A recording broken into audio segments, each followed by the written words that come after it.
Good afternoon, and welcome to the Center for Law and Social Policy's WIOA Game Plan for Low-Income People webinar series. This is our third session around WIOA and ensuring that the law expands opportunities for low-income youth and adults. Today's session is entitled Expanding Opportunities for Low-Income and Out-of-School Youth. My name is Kisha Bird, and I am the Director of Youth Policy at CLASP. CLASP seeks to improve the lives of low-income people. We develop and advocate for federal, state, and local policies to strengthen families and create pathways to education and work. Our youth policy work aims to advance policy and practice that will improve the education, employment, and life outcomes for youth in communities of high youth distress. I am very pleased that today I will be joined by two leading experts in the field. Susan Lange. Susan Lange serves as the Vice President of Youth Pathways Division at Commonwealth Corporation, which is a quasi-public agency focused on workforce development efforts across Massachusetts. Susan has spent the last 7 years advancing the state's youth employment and career pathways programs, which provide thousands of young people with academic, life, and career skills that expand and enhance their educational and career options. She has over 25 years of experience as a program administrator, policy advisor, teacher, and curriculum developer in programs that provide services to youth and adults that have not fared well in the mainstream and have limited access to opportunities. I'm also joined by Clyde McQueen. Clyde McQueen serves as President and CEO of the Midwest Region's premier job training and placement enterprise, the Full Employment Council. Since 1987, the Full Employment Council has been the planning and operations entity for 2 workforce investment boards serving the counties of Jackson, Clay, Platte, Cass, and Ray, and the city of Kansas City, Missouri. He directs more than 80 employees and administers a $19 million budget for job training, education, and economic development activities. He has served on numerous boards and previously served as the U.S. Conference of Mayors President of the Workforce Development Council, on the Economic Development Corporation and the Research Medical Center Board, and he was appointed to the Missouri Automobile Task Force by Governor Jay Nixon. Join me in welcoming our panelists. So throughout today's session, we encourage you to use the chat function to ask any questions of the panelists. CLASP and our partners are committed to following the webinar session to answering the most frequently asked questions from today's session. And we will get that out to all registrants, including the presentation materials and a recording of today's webinar. So today we will be going over a WIOA overview, what's in the law and what you need to know. Both Susan and Clyde will be sharing some lessons from the field from their perspectives in working in their communities and states. And then we will have a short time for question and answer period. And once again, we may not get to all of your questions, but again, we encourage you to use the chat function throughout today's session so that we may be able to capture your questions and answer as many of them as possible, both during this session and after today's session. So what is in the law and what do you need to know? So many of us already know this, but just in case we don't, this is the Workforce Innovation and Opportunity Act. It passed with wide bipartisan majority in Congress. It was signed into law by President Obama last July, and it's the first reauthorization of the National Workforce Programs in 16 years.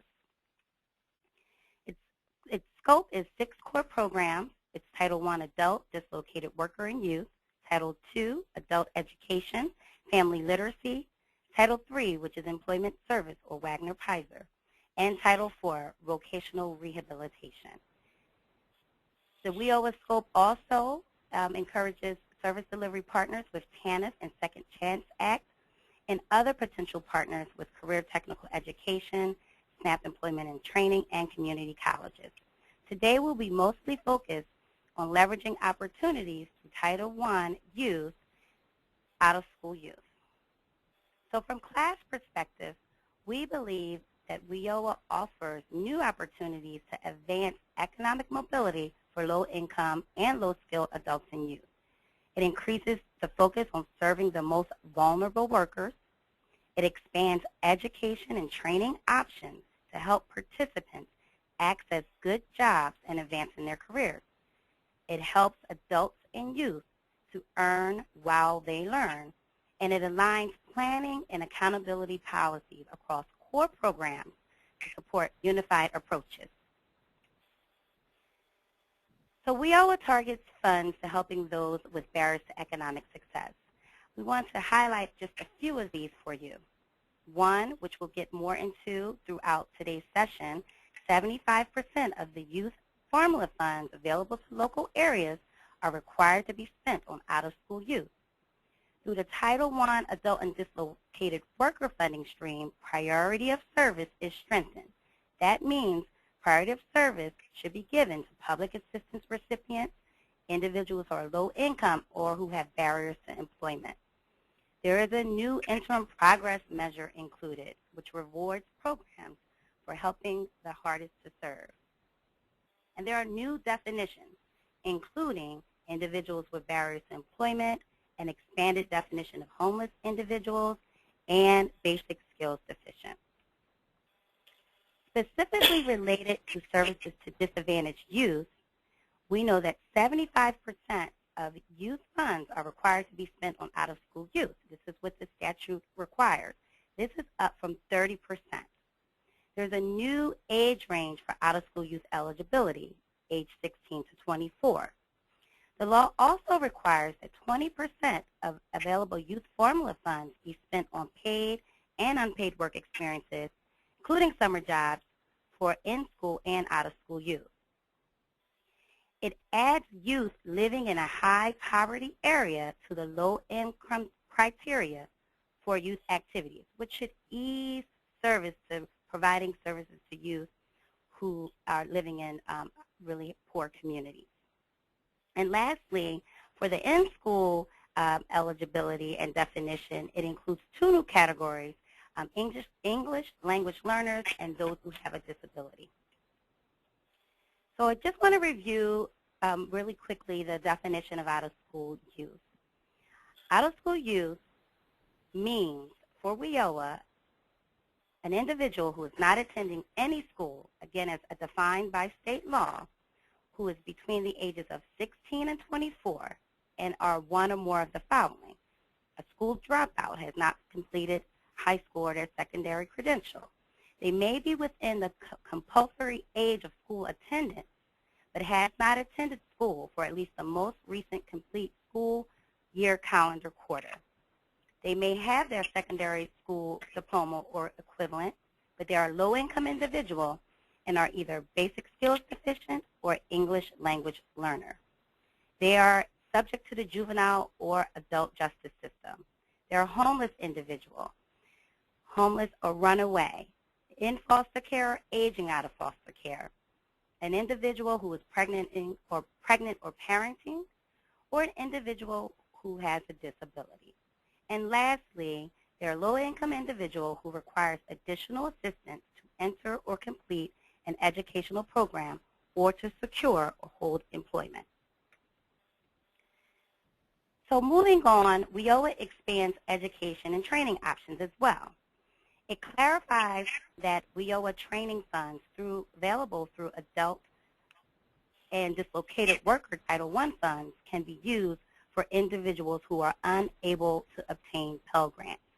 There's a broader focus of adult education on transition to the labor market. Within the Title I Youth Formula Funds, pay-for-performance contracts are allowable. And it encourages career pathways for adults and youth. So focusing on career pathways and the encouragement of the implementation of career pathways. It's mentioned over 20 times throughout the bill. And specifically, career pathway means a combination of rigorous and high-quality education and training, other services that aligns with the skill needs of industries, that prepares an individual to be successful for a full range of secondary or post-secondary options. It includes counseling to support an individual, and as appropriate, education is offered concurrently in the same context of workforce preparation activities in a specific occupation or occupational cluster.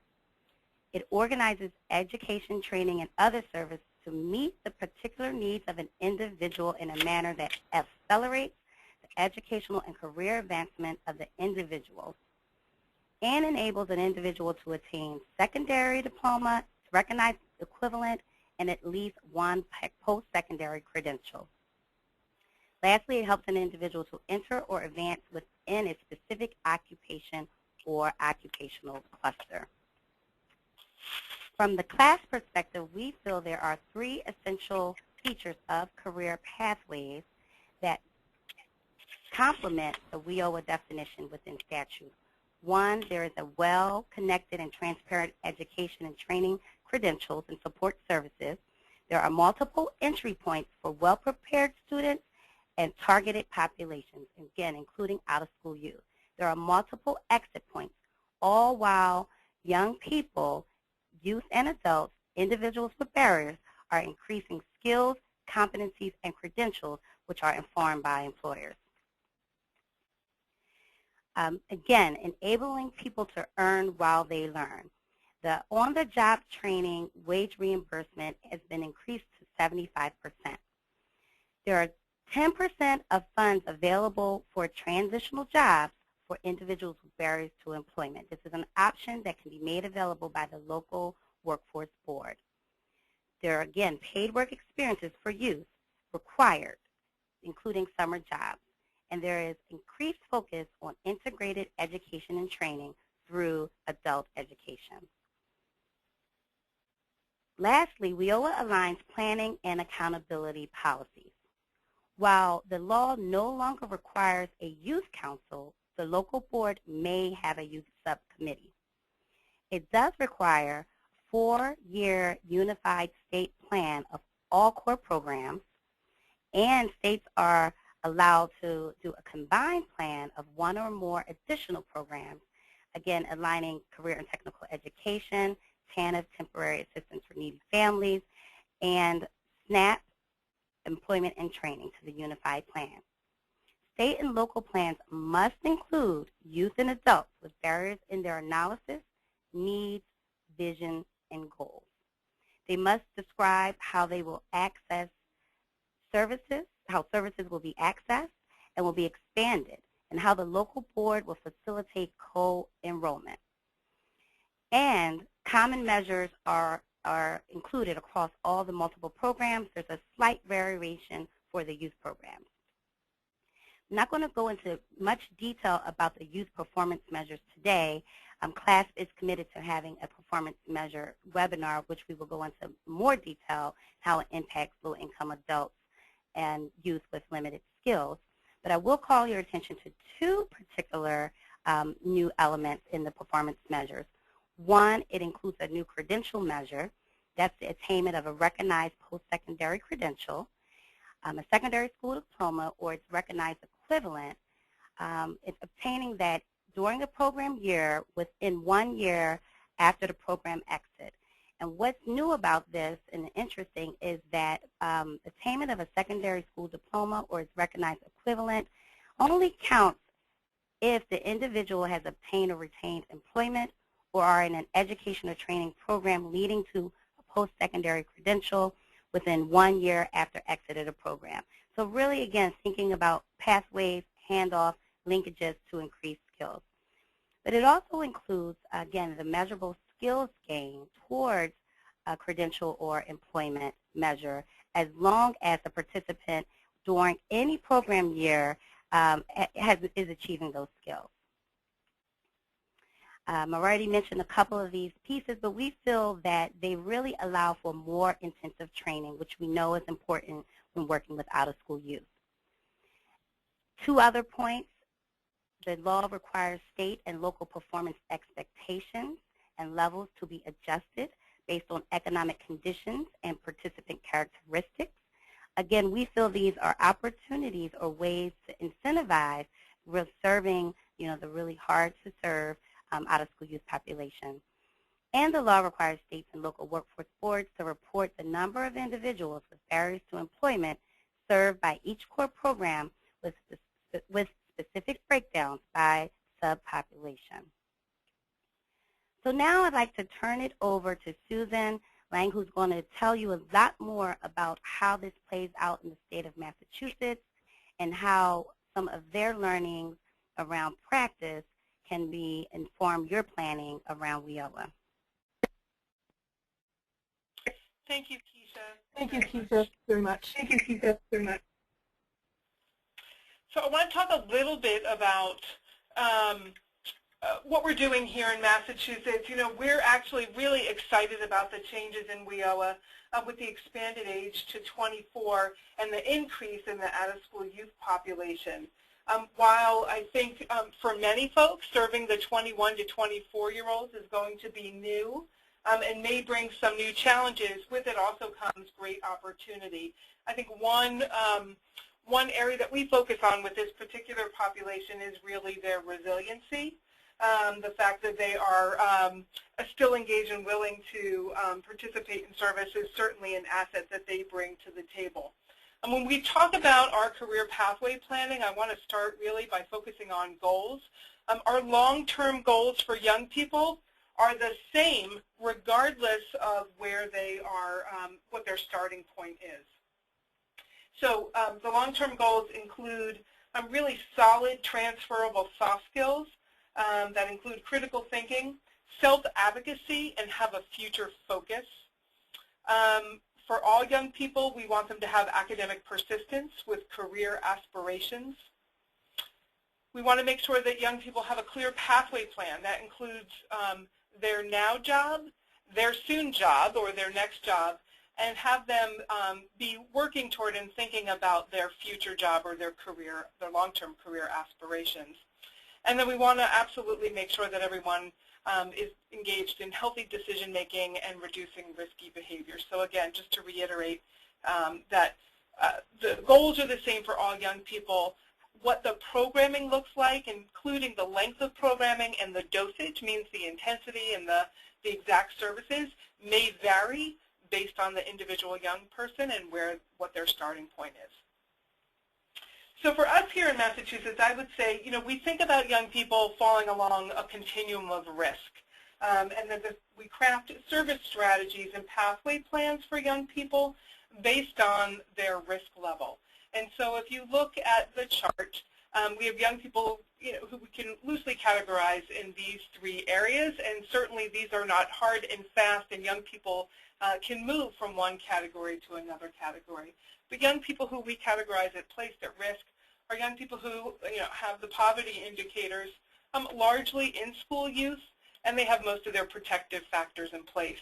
What we provide for services to this population is soft skill development, subsidized employment, largely in the form of summer jobs, but in some year-round jobs as well, and making sure that we're looking that the subsidized employment includes transitions and a plan to move into unsubsidized employment. For young people in the high-risk category, again, all 3 categories, young people have the poverty indicators, and these are young people who may have more challenges than young people who fall in that first category. So certainly housing could be an issue. They may be system involved, either in the foster care system or in the justice system, either in the juvenile or adult. They may have some challenges with academic persistence, maybe at higher risk of dropping out. The services get ramped up in terms of intensity for this population, so case management is an absolute must. Mentoring services are often offered. The soft skill development is a constant throughout service delivery for all 3 levels. Academic supports are offered. And again, transitional employment, starting with subsidized employment that is really a longer-term proposition for young people who are moving up along the risk factors that, again, with the goal of moving them into unsubsidized employment. And then the last category is proven risk youth. And I'm going to talk in a few minutes about a program that we're implementing here in 11 cities in Massachusetts. These are young people who are deeply involved in the justice system, either adult or juvenile. They are young people who have been either perpetrators or victims, and in many cases both, of youth violence. They lack academic persistence and oftentimes have had really negative experiences within the mainstream education system. And the program services for them first include outreach and in-reach. So it's not a population that easily access services, so going out to find them or in-reach to them if they are being in either in a treatment program or in a detention program. Intensive case management, and also making sure that within case management that they have access to clinical services and trauma supports. The soft skill development, as I already mentioned, is also really important for young people at all levels, and the transitional employment and education reintegration are services that get offered as well. The dosage and the intensity for services for young people at this level, it usually takes longer, but again, as I said before, the goal for all is the same. It's just the length of time and the path that they take may look different. I want to talk a little bit about employability, because that is the thread, and for serving young people who are in the WIOA population, employment is certainly the hook as a way to get them engaged in services. The guiding principles for pathway programs, Kisha mentioned this a little earlier, that there needs to be multiple entry points for young people, multiple exit points, and really subscribe to a no wrong door methodology here. Youth are primary as our customers, but we also need to keep in mind that employers are a customer as well. And so I wanted to just take a moment or two to think about and talk a little bit about the effective employability programs and career pathway structures, and make sure that we're paying attention to the employers as well, because they're providing a critical service. So promoting work behaviors that the employers want. We need to prepare young people to meet the employer expectations. That's how they're going to get into work and be able to sustain themselves. And we need to support authentic work experiences. We need to help young people understand and navigate those pathways. So helping young people to really do interest inventories and really understand what their skills are, what their learning style might be, and what their interests are, and how that might connect to particular jobs for now and careers for the future. And we need to support them as they're working through this development. And then the last piece is to support the pipeline development around employer engagement. The employer relationships are really, really important. And so in any pathway or program planning, particularly if you're doing it with an industry focus, to make sure that employers are at the table and speaking to their needs. So we're in that partnership that we're able to develop a pipeline strategy to make sure that the young people that we're serving are part of the employer strategy for their long-term employment needs. I'm going to talk a little bit about skill development. As I mentioned, the soft skill development is key.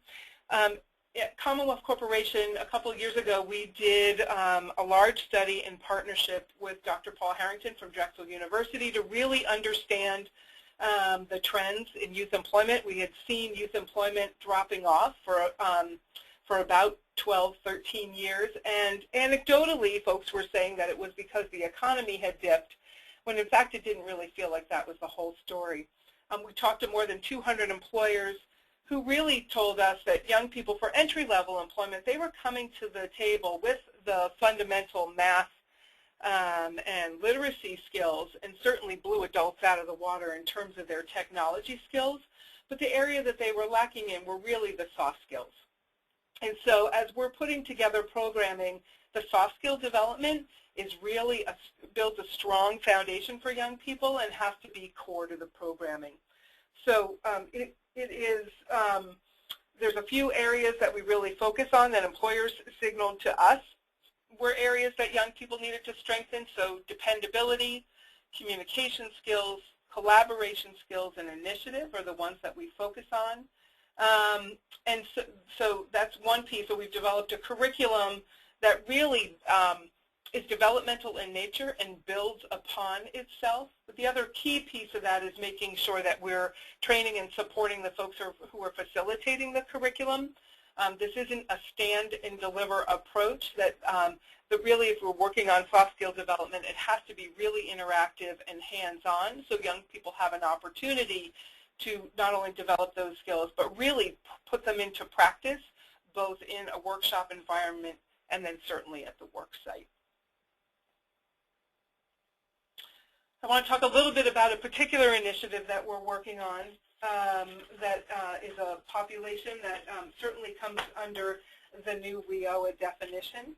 It's called the Safe and Successful Youth Initiative. It's an initiative that we're implementing in 11 cities in Massachusetts. It's the 11 cities with the highest rates of youth violence, and we began this initiative in 2012. The target population is 14 to 24-year-old young men, and they've been identified by local law enforcement as being the highest risk for being perpetrators and or victims of shooting or stabbing violence. The services that get provided are intensive outreach and in-reach, case management, the trauma support, and transitional employment. So young people move from several levels of subsidized employment eventually into unsubsidized employment.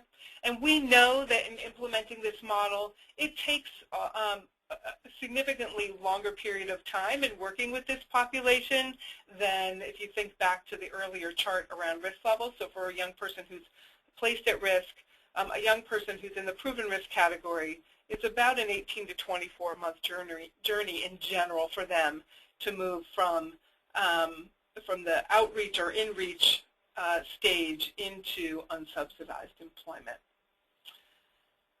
About 1,400 young people have been targeted for this service. About 70% of them have been engaged in the program. 314 of them have received education services, and many of them have been engaged in employment. So 278 have done subsidized employment, and 177 have moved into unsubsidized employment. There's a state line item that has been supporting this, but I think that really this is an opportunity to braid funding with other funding streams to be able to expand and deepen the services to this population of young men. And then lastly, I want to talk a little bit about the results for this initiative. Really, this is an initiative that's focused, it's community impact. So while it may not, we've been looking at some of the traditional measures of young people entering, re-entering education and entering employment, subsidized and then into unsubsidized. We are really looking at this initiative from a community impact perspective, and so I wanted to share some of our results with you about this particular initiative. So you will see in terms of violent crime victimization rates, so there's an additional funding stream in Massachusetts called the Shannon Anti-Gang Initiative. And you'll see from the three charts that we have here that for cities that have both the Safe and Successful Youth Initiative and then cities that also have this other funding stream which serves young people in the high-risk category, we have a significant decrease in both youth homicides and in violent crime victimizations and serious aggravated assault victimizations. We did cost-benefit analysis as well, and for every dollar spent on this initiative, we've seen a rate of return of $7.35. So, it really shows that if we invest in young people, regardless of where they fall in the risk continuum, that the community impact and the rate of return is significantly high. So I'm going to turn it over now to Clyde McQueen, who's going to talk about work that's happening in Missouri. Well, thank you, Susan. And basically, I'm going to talk about two projects and then how we developed our project design from that to service our out-of-school youth population as a whole. The Full Employment Council basically is the one-stop operator for Kansas City and vicinity region. We service two regions. There's about 1 million people, and we service both urban, suburban, and rural populations. Kansas City is the largest city. It has about 478,000 people in it, and then we serve a community as small as 20,000, which has a county of 20,000 people. The first project we're going to talk about is Project RISE, and this is a project that was funded by the Social Innovation Fund, which comes out of the Corporation for National and Community Service. And it is also supported by the Bloomberg Foundation out of New York, the Kaufman Foundation from Kansas City, the United Way, the Corporation for National and Community Service, and the Hall Family Foundation, as well as the Workforce and Investment Act. Next slide, please. The whole focus of this program is to utilize a cohort-based approach. One key aspect of Project RISE is that it's a cohort-based program.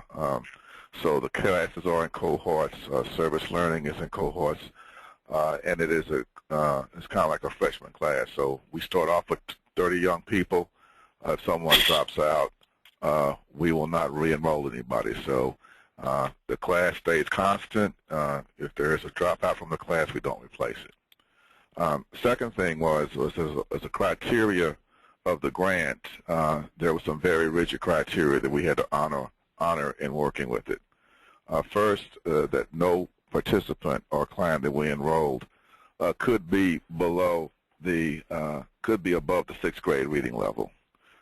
Secondly, they had to could not have been in any program or had a job for at least 6 months prior to enrollment.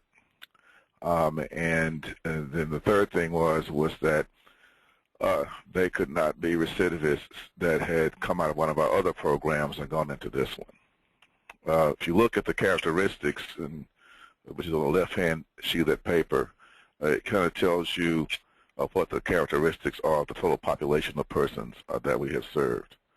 92% had not been engaged with work or school of any type in the last 2 years. 86% of the persons that we served were expelled from school, from a formal school setting. 51% of these persons were homeless. 53% have children, and 56% function at or below the 6th and 8th grade reading level as a norm. And to the extreme right of the sheet, you'll see what the statistics are of that particular population. We had a 48% graduation rate, a 50% college enrollment rate. We had both salutatorians and valedictorians for the GED classes that came out of this population. And we also had persons who got community college plus scholarship awards, plus our instructor, which we also operated under the auspices of the local Kansas City, Missouri School District. We had an MOU with them where we actually taught GED classes at our facility, was named Instructor of the Year. The next chart shows you just some basic raw statistics. Next chart, please, of the cohort, and that's just more to show you that this program is very rigidly evaluated. MDRC out of New York reviewed the enrollment statistics to ensure that we were not creaming, even though I don't think you can cream with a population of this sort. But also it kind of showed the nature of the clientele that we worked with. Next page, please. Based on this outline, then, based upon what we were able to discern from serving this population, we're in the 4th year of this program now. We've had great results to the extent that we have now qualified for a $200,000 challenge grant, and from the Corporation for National and Community Service. And with that, we've basically we've raised about $250,000, which will be able to sustain it for the next year and the fifth year. But all of it is based upon the nature of the clientele that we served. And most importantly, everybody was really interested and has a great deal of interest, particularly in our corporate sector here in Kansas City, of serving this particular population. So basically, we had three modes of recruitment. One was we had pre-screen court referrals, and in addition we had what we call community or street recruitment, where we actually have someone who has, for lack of a better word, street credibility, who goes to the community to recruit this population.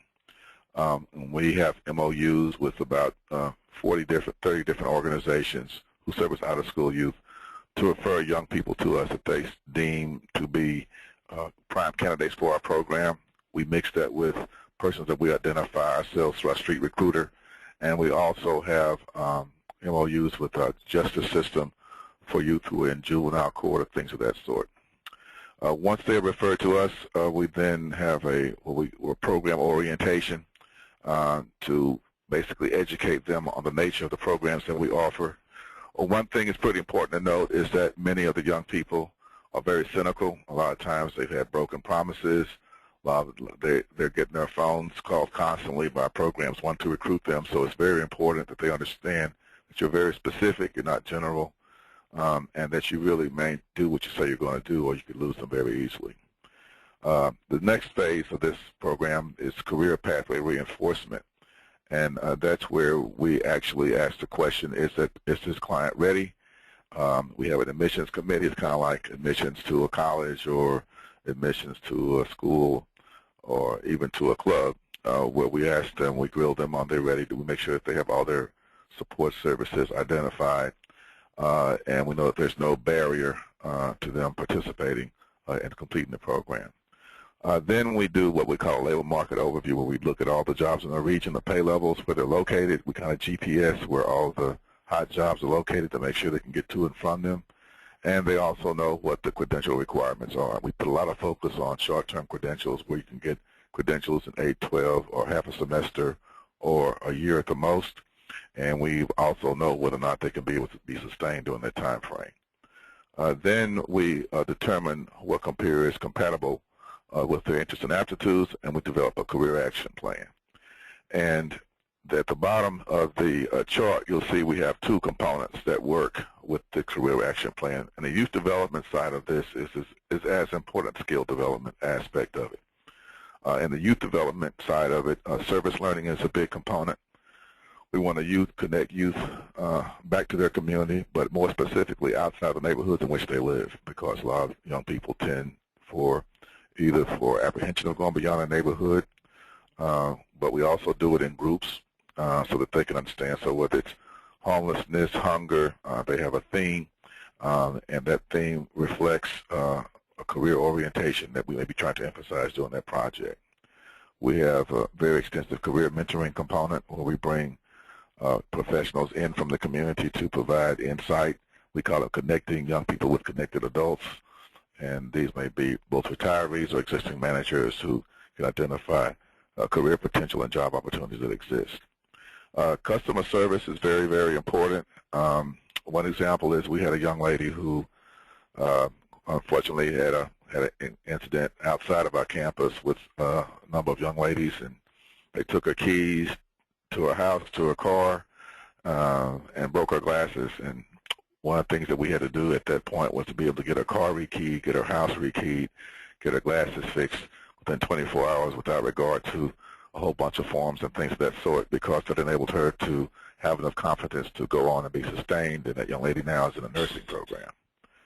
We also have what's called a participant council, which is a council of the young people, no adults allowed on that council, that gives us input into the types of incentives or barriers or program design we should look at in terms of how we go about ensuring that what we're doing actually reflects the present-day environment that enables them to sustain involvement in our program.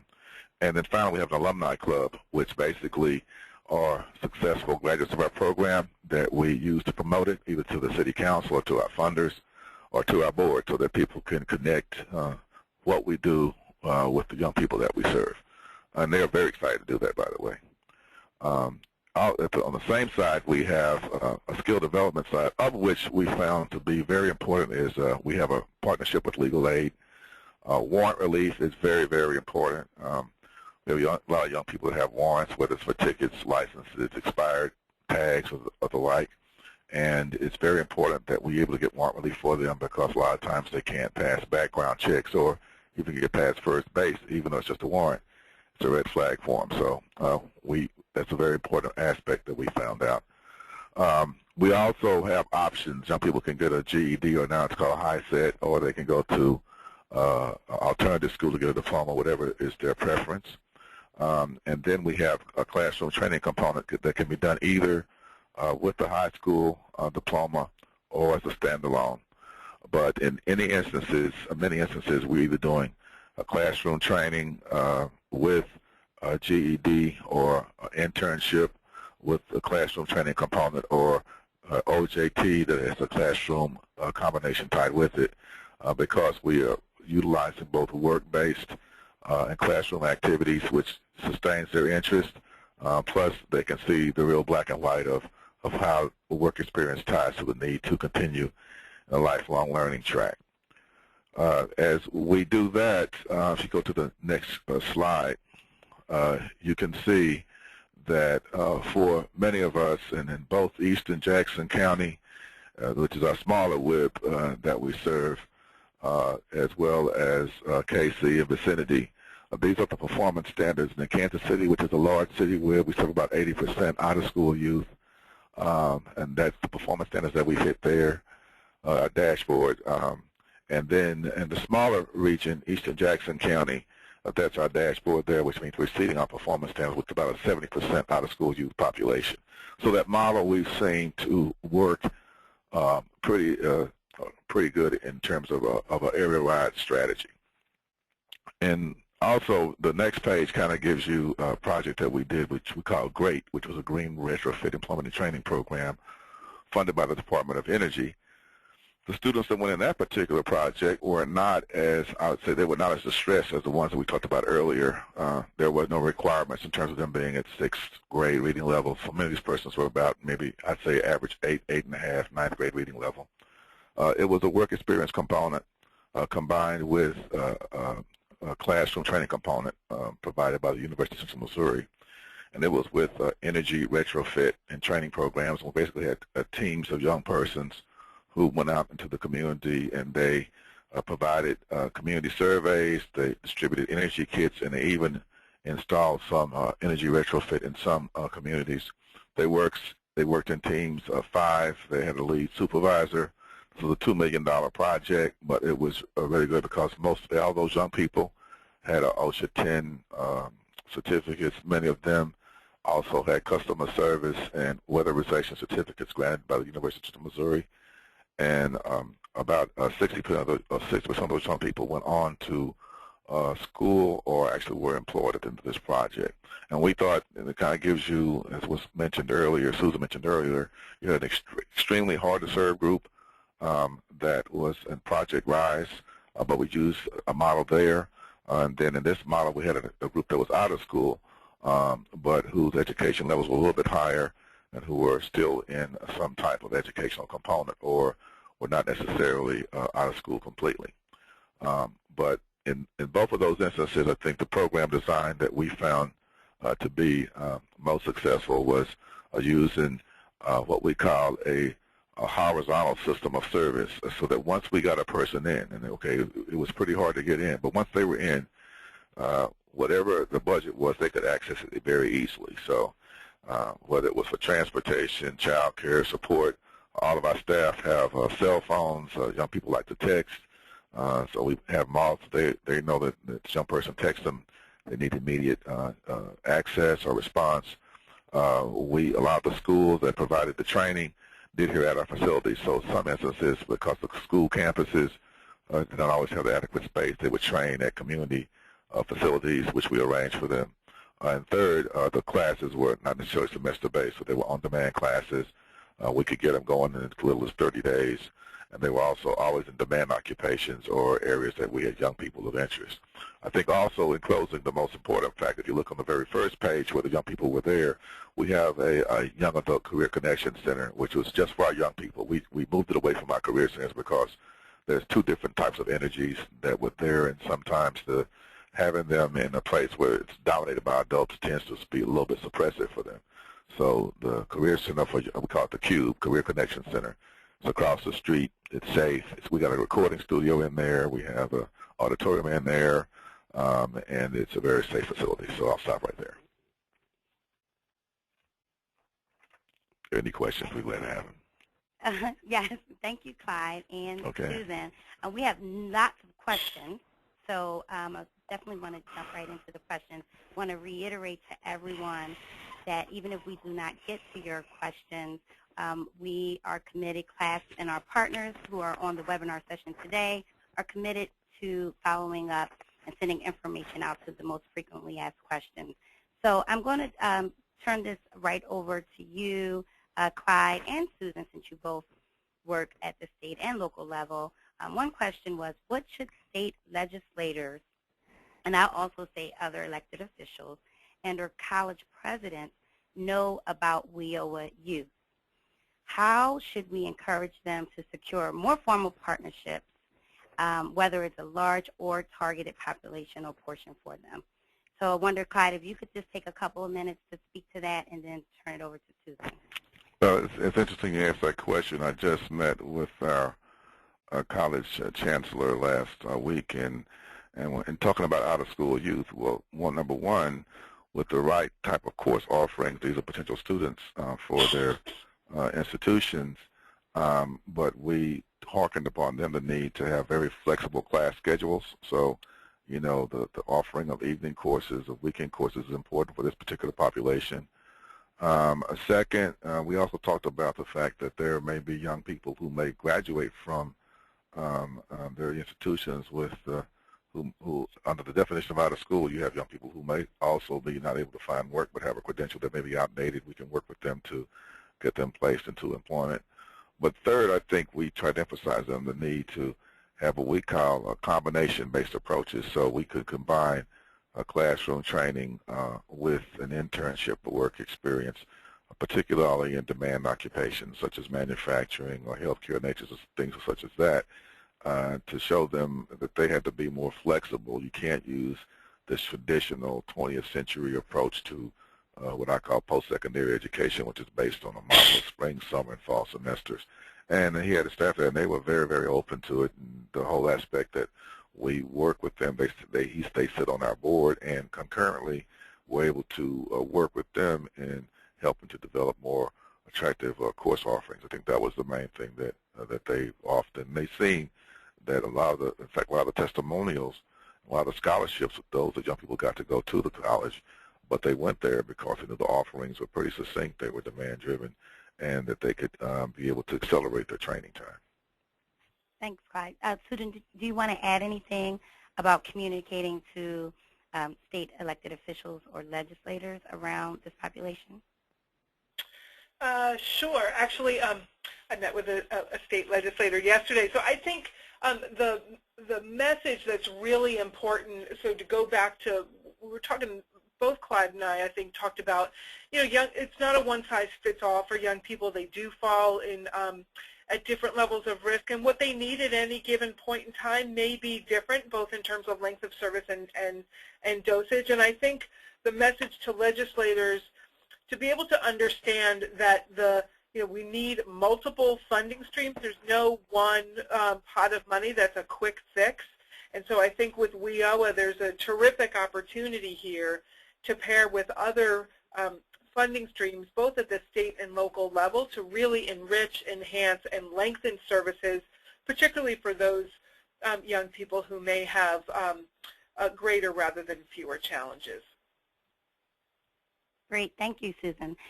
So this next question, a couple of questions around youth with disabilities. So Susan, we could start with you, and then Clyde, move to you.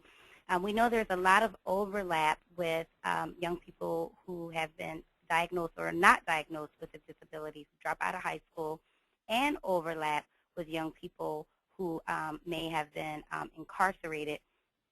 Can you speak to how your program designs, you mentioned both of you in terms of identifying supportive services and identifying other needs, how you may intersect or specifically support young adults who have disabilities? I think both Clyde and I did speak to it's the partnership agreements and making sure as folks are putting together service strategies that you have providers at the table who can complement some of the services that may already be being provided. So to make sure that there are folks from the mental health community, to make sure young people are getting trauma support, to make sure that whatever their needs are. So it really has to be through partnership and both formal and informal memoranda of agreement. So we make sure that the young people have full access to a complement of services. Otherwise, sort of a Band-Aid approach is not going to work in the long run.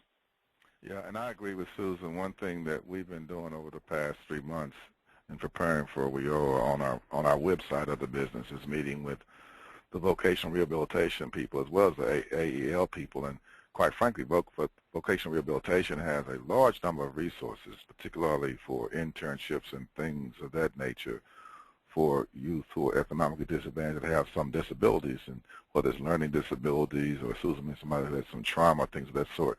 And so I would definitely encourage to start that conversation with them right now. We've identified internship opportunities being very important, particularly since they service a lot of in-school youth, that they have their employment plans are very important to them. And we also have within our career centers a disability navigator because, quite frankly, there are a number of supports that are available, but you've got to be able to cobble them together, as Susan mentioned, to make them customer-friendly. And we, quite frankly, didn't even know that a number of the young people that we had, even in Project Rise, some of them will qualify for the programs for personal disabilities but provided by the VR offices, even going through college tuition support, community college tuition support, which can make your regular funds go further. But you need to do it in the upfront, not at the end. I think it's very important to have some type of protocol that's both formal and informal. So we're going to be meeting with them. We'll have monthly team meetings with them to discuss caseloads, new initiatives, and things of that sort, to make it a more systematic interface as opposed to it being a program by program or person by person interface. We think that's really important. Yes, thank you, Susan and Clyde. And CLASP will be working with our partner at the Institute for Educational Leadership, specifically focusing on young people with disabilities in a forthcoming webinar session. Another question for both of you is around engaging employers as customers. How do you select potential employers, and how do you sell young people as employees when they have great leadership skills, but they may be non-traditional? Well, I think one thing is that that the dirty little secret is that employers are looking for young people. I mean, they don't say it, but they really do. And so what we found is we detail for them, without saying that we've got young people, they know we have a youth program. But our whole objective is they want to know is, okay, what are you doing to, A, equip them to be successful in my workplace, which means working in a team environment, making sure they have good communication skills, and also making sure that they have the appropriate attire and ability to get to and from work. I mean, those are basic support needs that we have to communicate to employers going on. And then secondly, that they have been involved in some type of preparation. So they understand that we have a team, we have dedicated staff. That's all they do is to work with employers. And you also have to choose the employers. We want to choose employers that have, for example, they have a good supervisor to staff ratio, because you want it, particularly for persons who have not been in the employer workforce, like in Project Rise, they haven't worked on a formal job in 2 years. So we had to know that we had to identify employers who would be willing to work with them with a learning environment, and secondly, would understand if somebody missed a bus or, had a kid who was sick, that if they, with adequate notification, then would be more understanding. So we picked the employers on a case-by-case basis, but then once we had success stories, they would bring other employers to us. because it's always good to have, again, the same way we had alumni for young people, we also use our employers to refer us to other employers. So that was very, very important. And then secondly, they love work-based learning. So when we use the internships or OJT, we always combine it with a classroom component. It might be a short course or short-term certificate, but we found to tell an employer, look, we'll train them on the job for your specific requirements, but if you have something that you need, whether it's an OSHA 50 course or maybe it's a call center course or customer service thing that you want them to do, we'd be willing to make that available to them concurrently so that they can work with you and also make time available for them a job to attend their course, or we'll set up for them on a weekend or something. So that aspect of it was very, very important. But the main thing they want to know is that you've got support, because a lot of young people, it's not just people come out of this program, they got a bad rap in terms of being able to, operate according to their own sets of rules. And so that's what we emphasize, is that they come there, we're there to support them, we'll work with them, and that we'll create for them a good employee with a good career path with them. Great. Thank you, Clyde. Susan, I have a couple of questions, several for you. Just once again, want to reiterate, many of these questions we'll answer during the follow-up. One thing, can you speak to the nature of the trauma services provided and whether you're able to or anticipate that sites will be able to access public funding to pay for such services, potentially under WIOA or through connections? And then the other question really is about how you track a large cohort of 1,400 young people. Okay, so let me first speak to the trauma services. So within our program model and the initiative that I spoke about, that was one of the required core set of services that was part of the funding and the contracting process with these 11 cities. So cities were required to provide trauma services. Generally, I think what folks did that worked really well was contracted with providers who would go on site to where other services were being offered. What doesn't work for a population, particularly of proven risk young people, is sending them to some clinical office down the street. They're not going to go. But if you have a clinician who's on site and part of the regular staff and can engage with young people, beginning with more casual conversations and really get the buy-in, that has worked well. Again, this was paid for with a particular line item in the that was through the Massachusetts State Legislature. But I think other cities are also providing those types of services through partnership agreements and sometimes through third-party billing.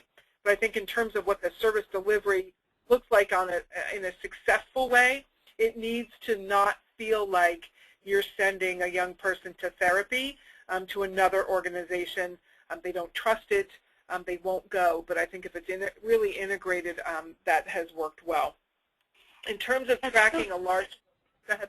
I was just going to say, Susan, in the interest of time, I think we're going to have to just wrap up, because there were a number of questions specifically about the career pathways work that you all are doing around the state, around partners, eligibility criteria, and Clyde, there were also several questions related to your out-of-school youth system and engagement of families and young people. Again, so we're definitely committed to following up with many of these answers, as well as I encourage many of you have questions around eligibility and around definitions, and I encourage you to go on the CLASP website.